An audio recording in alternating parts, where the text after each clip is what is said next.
is without doubt one of the most beautiful cities in the world.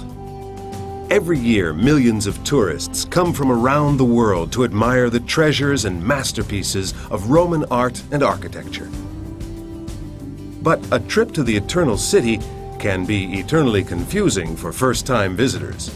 This guide will make it easier to uncover Rome, offering lots of practical advice that will help you discover and enjoy the city in all its glory.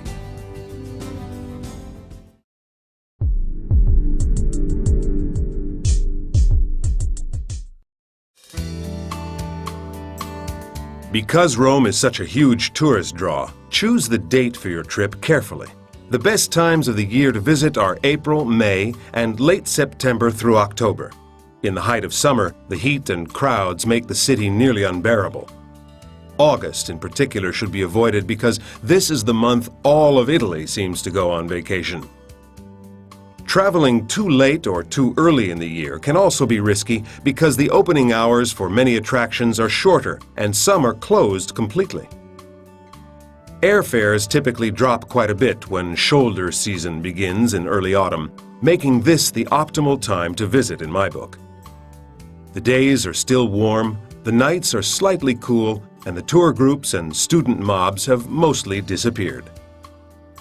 If you can plan to stay as long as a week, you won't run out of things to do, and you'll still feel like you're leaving too soon. But if your time is limited, allow at least 4 days to see all of Rome's major attractions. If you try to cram the entire city into a 2-day span and do nothing but run from place to place furiously snapping pictures, you'll only be cheating yourself.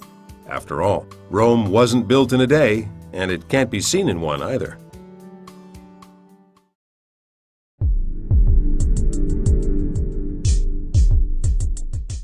Rome's Fiumicino Airport is 19 miles outside of the city. A train station is located right inside, and you can travel straight to Termini Station near the center of town, but you'll then need to find a way to get to your hotel. If you're carrying a lot of luggage or just want to make things easier on yourself, take a cab or have your hotel arrange for a hired car to pick you up. Either option will cost more, but the no-stress factor makes it worth the extra money. Renting your own car is always an option, but even if you're planning to tour other parts of Italy, I wouldn't advise driving in or near Rome unless you have nerves of steel and the skills and reflexes of a professional race driver. Roman drivers are somewhat exuberant, and Roman traffic is often chaotic.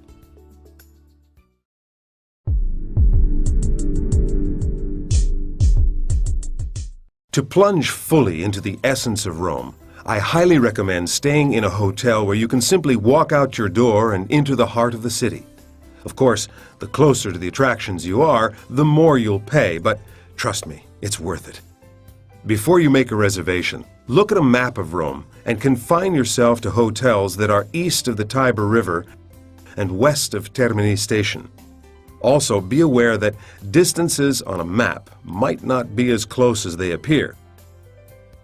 I once stayed at a hotel in the fashionable Via Veneto area, thinking that it would be fairly close to all the major attractions, but in reality, it took nearly half an hour to reach anything at all from there on foot, despite the fact that it looked oh so close on paper. The most vibrant area to stay in is the half-mile stretch between Piazza Navona and Piazza Barberini.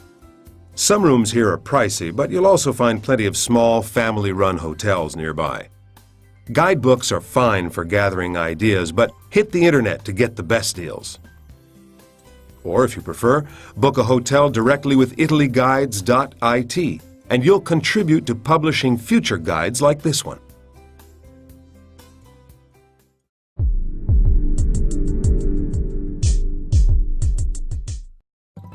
Going hungry is one thing no traveler should ever worry about while in Rome. The city is literally overrun with good places to eat. The busy area just south of the Spanish Steps is full of them, and the maze of intersecting side streets tucked between Via del Corso and Piazza Navona contains dozens as well. Most have outdoor seating and offer similar menus containing pasta, pizza, veal, chicken, and a few seafood dishes. The food is typically simple, fresh, and delicious. And even the restaurants that seem to be tourist traps will still feed you well. If you have a tough time choosing, your best bet is to simply decide what you want to look at while you're dining and pick a restaurant based on that. For instance, the Piazza della Rotonda contains several cafes which face the Pantheon, and Piazza Navona is completely encircled by restaurants which offer views of its numerous fountains. For the younger folks, we suggest an evening sipping beer in Piazza di Campo dei Fiori, near the Pantheon, or in picturesque Trastevere, typical hangout zone for young Romans. A few dining tips. First, Rome is one of the cities where a restaurant's house wine is usually excellent. Second, although we recommend learning and using at least a few Italian phrases, almost every waiter you'll ever meet in Rome speaks English. Germans and other European tourists communicate with Italian waiters in English because it's the more common language. Some useful phrases for dining are "Scusi, vorremmo ordinare," which means, "Excuse me, we'd like to order." Or you can ask for the check by saying, "Il conto, per favore." And if the food was good and the waiter's attentive, then don't forget to leave a small tip. Remember also that especially during summer, Roman restaurants will be open until well after 10 in the evening.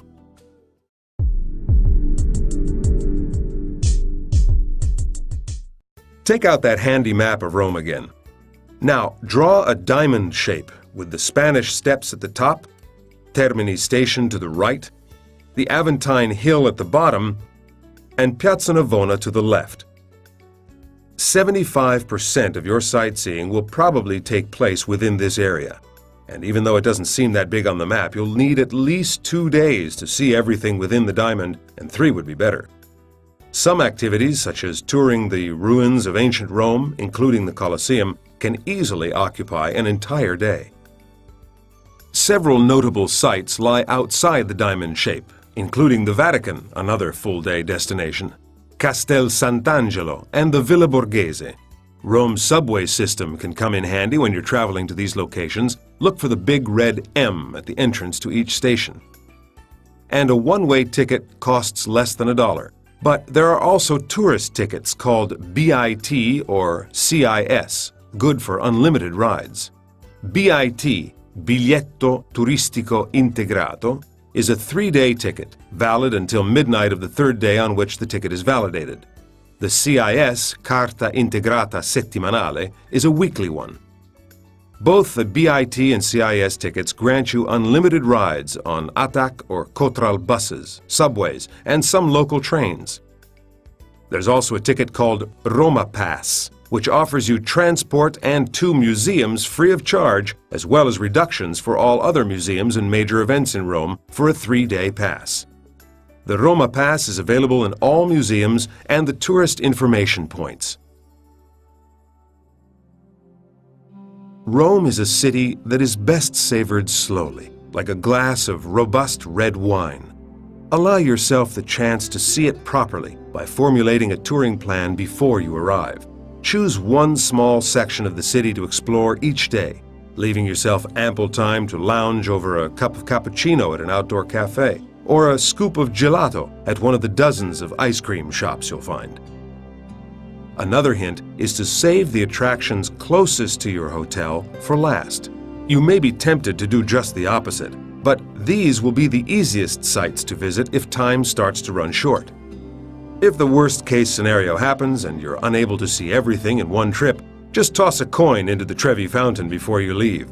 And, as legend has it, you'll be guaranteed another visit in the future.